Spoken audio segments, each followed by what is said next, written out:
Bonjour à tous et bienvenue dans Voyons voir. Cette semaine, direction Lyon pour visiter le premier bike park indoor de la région. Bienvenue à WeRide, une salle de loisirs de 7000 m² dédiée aux pratiques du VTT et du BMX. Ce parc s'adresse à tous les pratiquants, débutants et confirmés, mais aussi les athlètes qui pourront venir s'entraîner en vue des prochains JO. À leur disposition, des pistes de all mountain, pump track, jump line ou un airbag incliné, une installation unique en France. Bonjour Thomas. Bonjour. Merci beaucoup de nous accueillir dans cet écrin qui est magnifique, fraîchement ouvert, et on voit qu'il est actif et que les gens sont intéressés par ton concept. Alors Jérémy et toi, vous avez fondé un nouvel univers, le WeRide Park. Qu'est-ce que c'est? C'est quoi ce concept? C'est un bike park, donc c'est vraiment un terrain de jeu pour tous les pratiquants, pour tous les publics. C'est ce qu'on va voir aujourd'hui ensemble, vraiment pour découvrir le VTT, le BMX à l'abri des intempéries toute l'année. Alors concrètement, quand est-ce que ce projet a émergé dans vos esprits? Quand est-ce que vous vous êtes dit, tiens, on doit créer ça? Parce qu'il faut le rappeler, c'est assez unique dans notre région, et même, voire même en France. Je crois que c'est du côté du Nord qu'il y en a un, mais c'est tout. On est le deuxième bike park. On va tirer un coup de chapeau à Stride, c'est le parc de Strasbourg qui a ouvert il y a 2 ans. Et nous, ça fait plus d'1 an et demi maintenant qu'on travaille sur le projet. Vraiment un projet d'entrepreneurs sportifs. Jérémy et moi, on est vraiment pratiquants multisports. Et l'envie de créer un lieu... pour nous déjà, c'est-à-dire pratiquants, pour nos familles, pour les grands-parents, on en reparlera aussi, et pour les riders, pour les professionnels qui viennent s'entraîner ici. Donc concrètement, sur le papier, quels étaient les objectifs de WeRide Park? L'objectif, c'était vraiment de déjà trouver le bâtiment pour accueillir toutes les disciplines. Ce qui est unique ici, c'est qu'on va mettre ensemble dans un bâtiment de 7000 m² des pratiquants de VTT, de BMX, de trial, de BMX race, de BMX freestyle, qui ne se retrouvent jamais au même endroit normalement, puisqu'ils sont sur des terrains de jeu complètement différents. Donc concrètement, comment vous êtes organisé pour peut-être convaincre les institutionnels, les acteurs du projet à vous rejoindre, parce que vous êtes 2 derrière l'aventure. Mais le site est immense et il y a tellement d'activités qu'on se demande comment vous avez fait en fait. Ouais, c'est sûr, encore une fois, c'est un projet d'entrepreneur, donc on a évidemment un business plan, on a tout de suite eu des soutiens, on est au cœur de la région Rhône-Alpes, on est à Lyon. La région Rhône-Alpes nous a soutenus très rapidement parce que c'est un projet pour tous, donc c'est du sport pour tous. Pour les écoles, pour les professionnels, pour les débutants, pour les familles.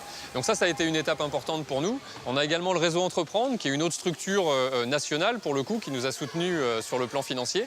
Et puis après, c'est la métropole de Lyon qui nous a aidés, la chambre de commerce pour trouver le bâtiment. Donc on a comme ça tous les acteurs, jusqu'à la ville de Vaux-en-Velin, sur la commune sur laquelle nous sommes implantés, qui nous a soutenus, qui était vraiment contente qu'on vienne s'installer ici. Et puis après, le bâtiment, on en reparlera, mais c'est dessiner les plans, travailler avec les différentes sociétés qui nous ont accompagnés sur le projet pour construire ce parc avec toutes ces activités très spécifiques. Thomas Houdy et Jérémy Davis misent sur la mixité des publics au sein du parc. Ils ont donc signé une convention avec la Fédération française de cyclisme pour accueillir les clubs et des accords avec les collectivités territoriales pour ouvrir l'accès au site aux scolaires de primaire à lycée. Donc tous les publics peuvent venir ici, ainsi que les riders, on les voit, certains d'entre eux ils se démarquent, on voit vraiment le niveau. Ça roule. Alors justement, c'est l'un aussi des objectifs de ce parc, c'est d'être peut-être à terme un centre d'entraînement pour les JO Tokyo donc 2020. Et bien sûr, qui dit Tokyo dit Paris juste derrière. Est-ce qu'on peut en parler de ce point-là? Là aussi, c'est quand même un super challenge. Bien sûr, oui. Là, on est évidemment en contact avec la Fédération française de cyclisme, qui organise et qui encadre les disciplines olympiques et avec les clubs au niveau national.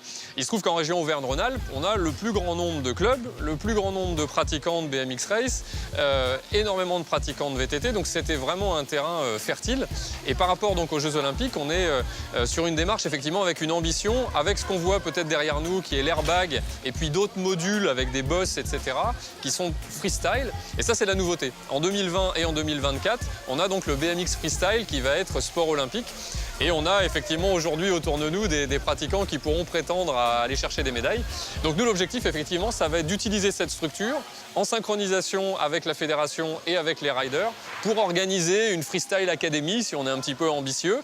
Donc la WeRide Freestyle Academy, qu'on va lancer très très prochainement. Là, c'est un scoop. On va communiquer sur les cours, les stages qu'on va pouvoir mettre en place avec l'outil de travail dont on dispose. Beaucoup de défis, Jérémy et Thomas. On a l'impression qu'en fait, vous avez démocratisé le VTT pour tout le monde. Là, tout le le monde s'y retrouve. C'est ça, C'est c'est ça ça. Ouais, vraiment, je vous dis encore une fois, le fait d'avoir accueilli des familles, des tout-petits, des pros, des débutants, des papas, des mamans, on va faire des soirées femmes aussi, on en reparlera peut-être à une autre occasion. Vraiment spécifique parce qu'on a de la demande, on a beaucoup de pratiquantes qui souhaiteraient progresser ici. Donc voilà, c'est carton plein parce qu'on accueille vraiment tous les publics qu'on souhaitait accueillir. En tout cas, merci beaucoup de la bonne énergie pour Merci. cet hiver pour nous. Merci beaucoup. Merci à toi. Le temps de rejoindre la compétition du jour, direction Annecy, où le skateboard passionne toujours autant les petits comme les grands.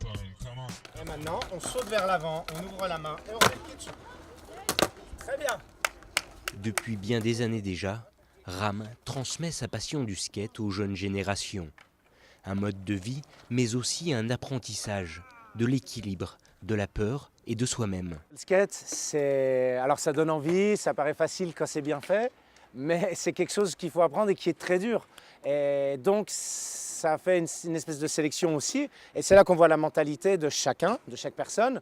Est-ce qu'il va être assez déterminé pour arriver à se dépasser soi-même et à arriver à faire les figures qu'il a envie de faire, ou est-ce qu'il va abandonner? Voilà. Wow, joli! Aujourd'hui, Ram est l'une des figures bien connues des skateparks annéciens. D'ailleurs, il ne conçoit plus sa vie autrement que sur ses 4 roulettes. C'est donc naturellement qu'il a choisi d'en faire son métier, ne serait-ce que pour l'avenir du sport lui-même. Il y en a, c'est clair et net que ça va devenir des skateurs, c'est clair et net. Après, c'est vrai que si on regarde les proportions, enfin les pourcentages, tous mes élèves, ils ne deviennent pas des skateurs. Non, c'est pas vrai. Mais l'un n'empêche pas l'autre, je veux dire. Après, ils viennent ici, ils prennent du plaisir à faire du skate.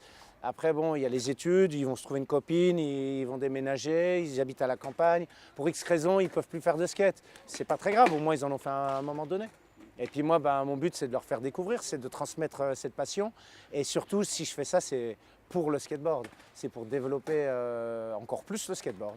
Une passion qui fait des émules, et pour cause. Elliot, son propre fils, semble lui aussi avoir contracté le virus du skateboard et semble déjà promis à un bel avenir. Nous sommes de retour à Lyon, au sein du premier bike park indoor de la région.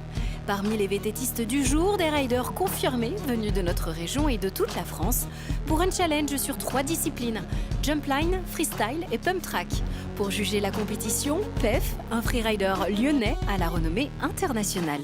Pierre-Édouard, bonjour. Bonjour. Merci beaucoup de prendre le temps pour nous. D'ici quelques minutes, une compétition va démarrer. Tu vas être le juge. À tes heures perdues, tout simplement tes compétiteurs. Ça fait déjà 30 ans cette histoire d'amour avec le vélo. Alors, est-ce que tu peux nous parler un peu de ces disciplines? Quelles sont les tiennes, les favorites que tu as autour de ce vélo? Donc moi j'ai attaqué, comme on l'a dit, il y a une trentaine d'années par le BMX Race. Donc passionné de vélo depuis toujours dans la famille, on est tous passionnés de vélo et tout ça. Donc j'ai pas mal évolué dans le monde du vélo. Donc on va dire en tant qu'amateur jusqu'à mes 25 ans. Donc j'ai pratiqué le BMX Race jusqu'à l'âge de 22 ans. Après j'ai enchaîné avec le four cross et le dual en VTT, donc avec des roues de 26 pouces. Après j'ai fait ce qu'on appelle du dirt et du slopestyle. C'est un peu la même discipline qu'en ski et en snowboard. Et maintenant je fais du freeride, donc c'est ce qu'on voit à la télé, les gens qui sautent des falaises en vélo, c'est ce que je fais maintenant.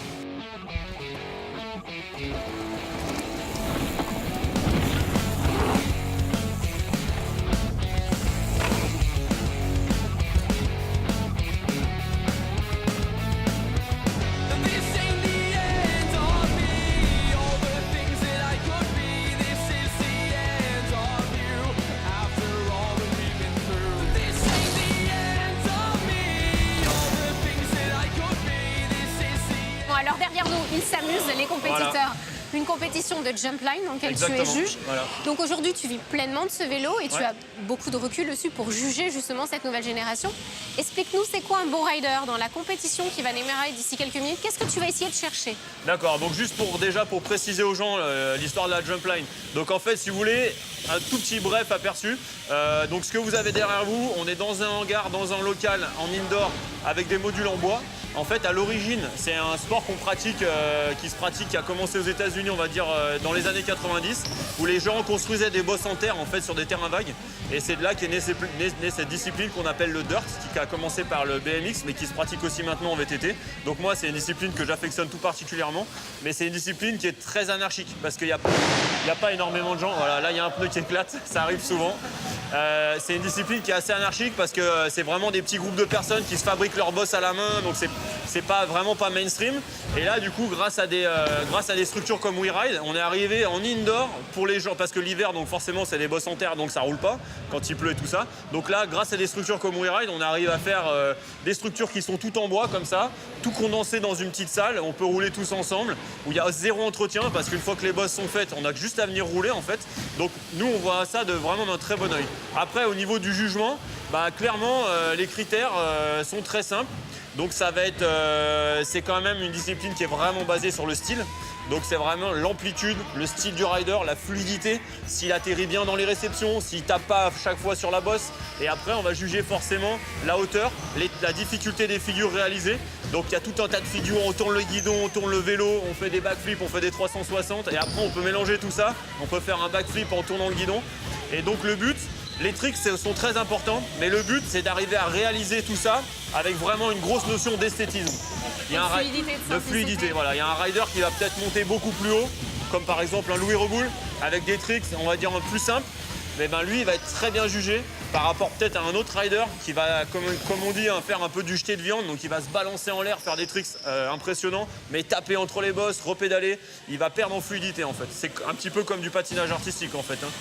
Je profite de ton œil de juge pour juger cette infrastructure WeRide Park.